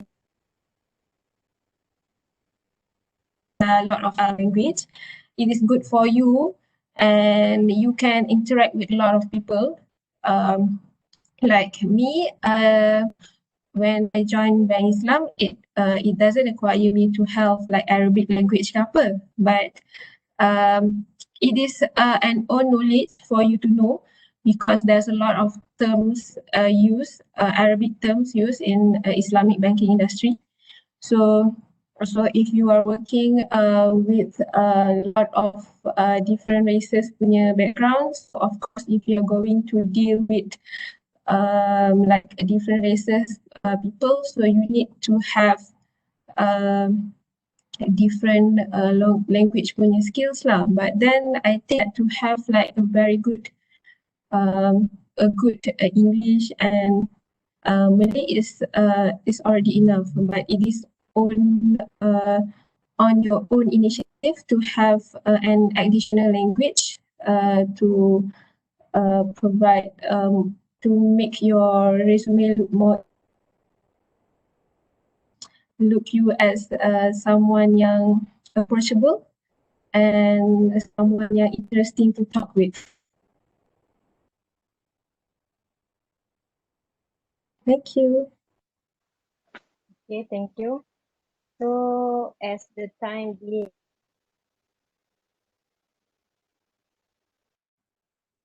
all of the participants and attendees, should we proceed to our next questions, or do you guys want to can give the answer in the chat box?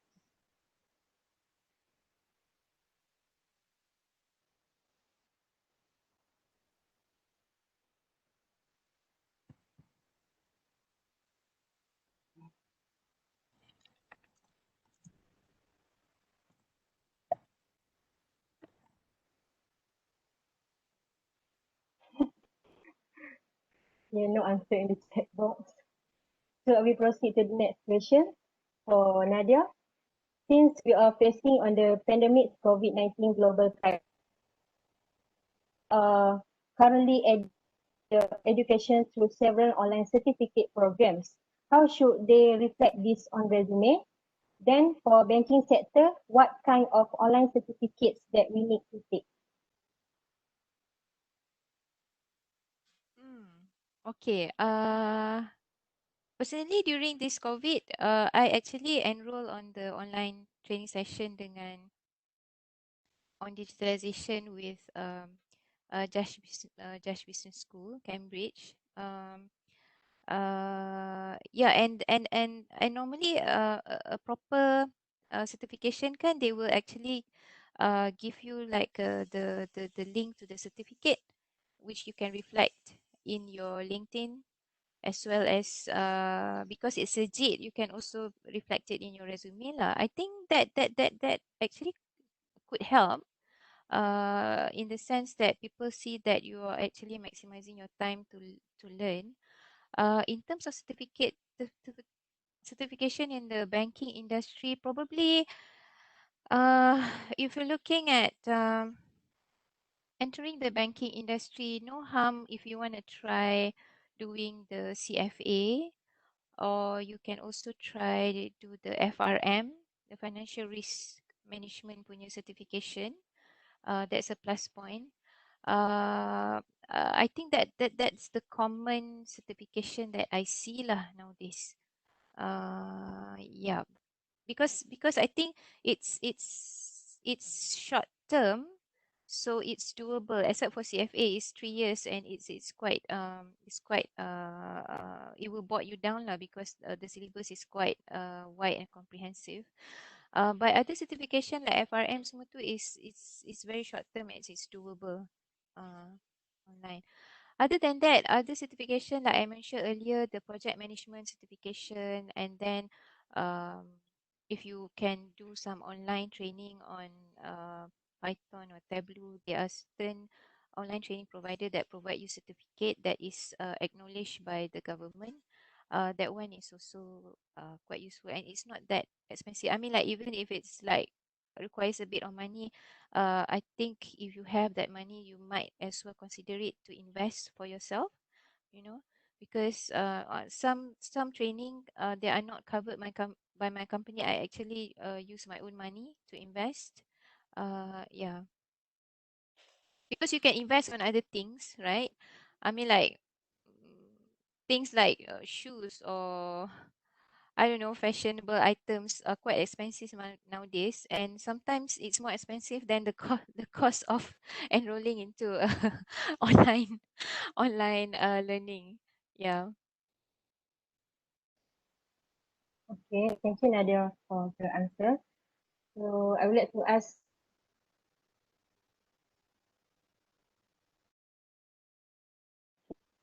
and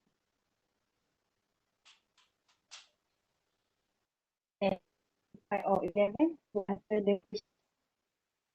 Sorry, the line is breaking, Anis. Can you repeat the question, please? Okay, the question is, can you guys here at until 10:45 or 11 a.m. to answer the questions, or do you guys Oh, have sure, the sure, sure. work, another work to do? Okay, Sure, how can. about Ummi? Okay, thank you. So we proceed to the questions in the Q&A box from the Augustus. Is the internship experience at a familiar company is important for future career? If internship at a small company, is it good or not? Thank you. So Ummi can answer the question, or Nadia.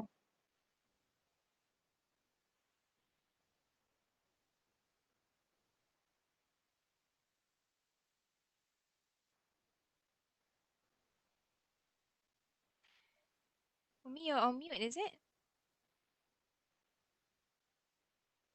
Oh, okay, sorry. Okay.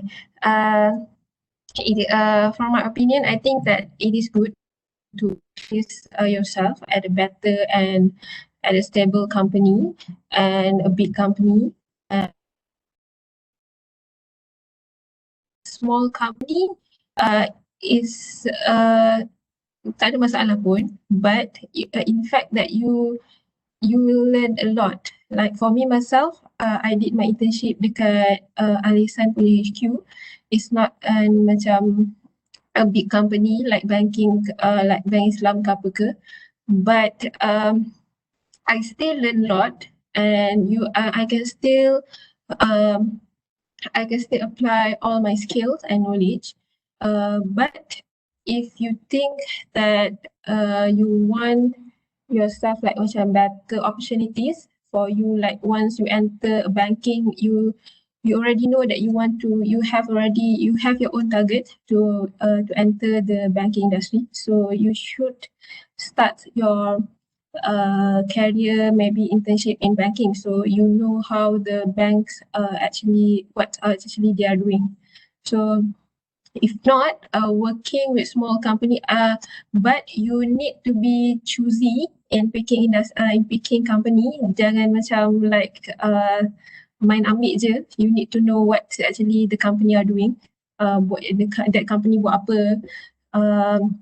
Dalam company tu ada department apa. So you don't simply macam masuk-masuk then they ask you to be an HR and you can't apply your skills, then you just accept it. So I think that is inappropriate lah. So you need to be very choosy juga in getting um, a good placement for internship. But you need to study the background of that company first. That's my opinion. Okay. For Nadia, in the real industry for HR recruit, different with us between our major or minor courses during our degree, or it is just based on the job vacancies during that time. Thank you. I don't fully understand the question. Again, lagi sekali. In the real industry for HR recruitment team, maksudnya antara minor dengan major course yang kita orang ambil ni, HR tu preferred untuk recruit kami ni melalui major ataupun minor course kami tu. Contoh kalau course business mathematics major, minor ada 4, finance, insurance, risk management, tu soalan ni. Oh. I don't think that really matters. Actually, they will look at the major, I would say, most of the time. Yeah. But I would like to say that macam people don't really pasal business mathematics punya courses sebab tak semua universiti ada that course, but maybe you can mention what you are majoring in. Macam in my previous punya resume, masa I apply for all the jobs, I put it, I major in mathematics and statistics, so they know it more better lah. Macam mathematics and statistics. So basically we learn mathematics and statistics punya subject. You can put like what you are majored in, macam your interest lah in all, because we in business mathematics belajar banyak subjek kan, mathematics, statistik pun belajar juga. So you guys can put macam major in statistics, macam tu, major in mathematics and statistics, so that it is more understandable lah for people. Okay, understood. Okay, so the next from the chat box from Divya Mararaja. I'd like to ask if you had any inspiration or mentorship to drive you consistently in the career field. Thank you.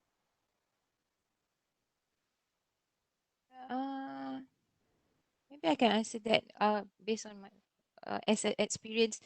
I actually mentor and coach is quite important. So you need to have like even after my years in the industry, you still need somebody to actually that you can consult with when you have to give you guidance in terms of how you handle things at work. So personally, I have few mentors or coach that unofficial mentor or coach that I always seek advice from, I would say.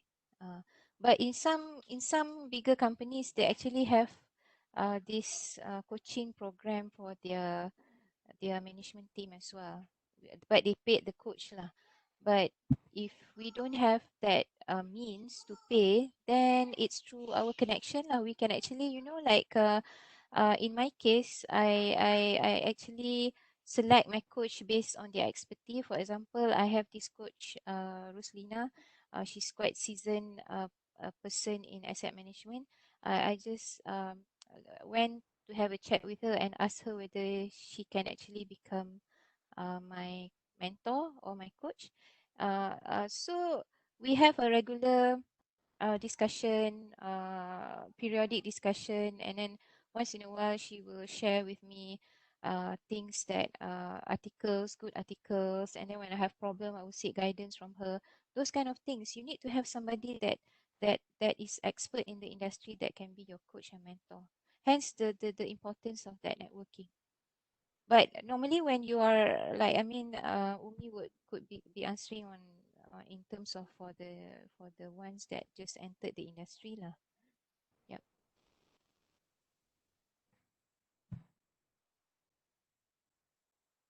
Maybe I can share that in management training program, they do have mentoring punya session also. So because in management training program in each company, I think that it is very structured because they structure the program for you to work with the company. So of course, me myself, I have a mentor in my current company. So if you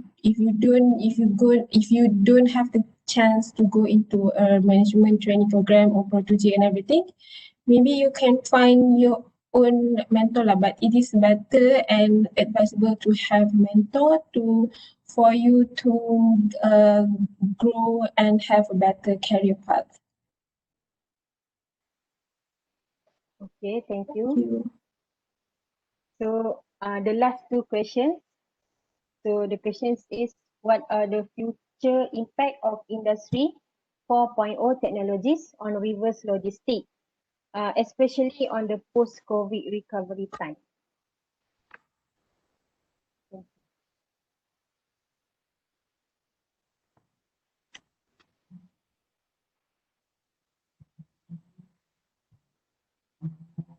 Okay. The impact of, sorry again, the IR 4.0 on On the reverse logistics. reverse logistic. Okay, I'm not very sure what reverse logistic is. Can you explain Okay. a bit on? Yes. Can you explain a bit on this, or perhaps Ummi can answer this? Maybe, I'm also not very sure what is reverse logistics.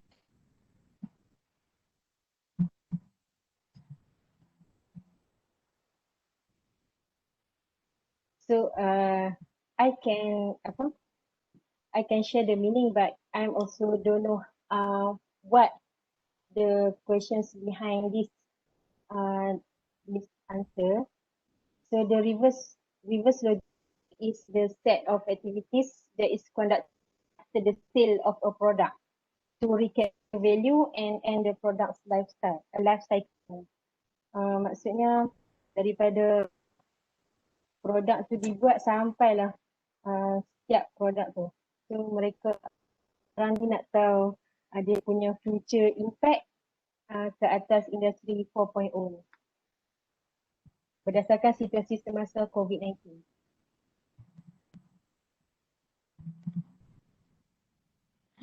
Oh, okay. I think like like during this pandemic time, people are going to automate many things. Macam like they don't really use people in many many things and production and everything because we are in IR 4.0, which is we are going towards a more better digitalization. As for us also in banking, you need to know that the transaction are all being online. So you can foresee that for the next 5 years, maybe you can just open an account without even need going to the branch, to the banking punya branch itself. Maybe you can just open an account and register an account online je. So you really need to know the impact that you can't go for a career like to work as a customer service officer ke, because the next 5 years or 10 years there will that will be all automate, I think, my opinion. So you need to foresee, like, for the next 5 years, are they the career that you choose are still relevant, or it is going to be automate, and you need to consider that. Yeah, I think. Thank you. Okay, thank you. So the last questions for Nadia. Is it beneficial to have the certification like ATTA or CBAP in the corporate world? Like you have CTA, certifications, and etc. Yeah, it does. It does. It does actually. It gives you that extra points lah, extra brownie points for consideration.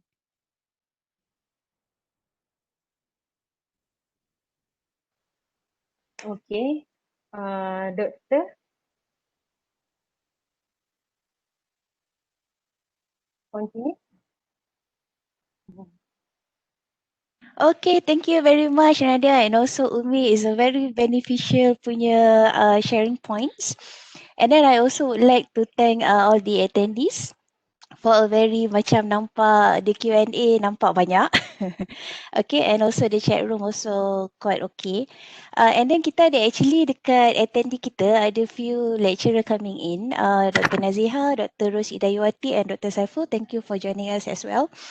And then once again, Nadia and also Ummi, we are very, very, very glad. And hopefully because we know that our students are very ada banyak strong points, and then sometimes they forget that they have this good quality yang very marketable. So I want them to really understand what they are currently at and really capitalize on their strong point lah. Okay, so thank you very much. I hope we can see you guys after this for the next programs. Yes, thank you for the opportunity. It has been a pleasure to speak to all of you. If anything, you guys, some of the students probably shy to ask questions during the session, you can always reach me on LinkedIn. I will try my best to answer the questions. Thank you. Also, thank you for having me. And I feel so small to share my experience because I've just started my career.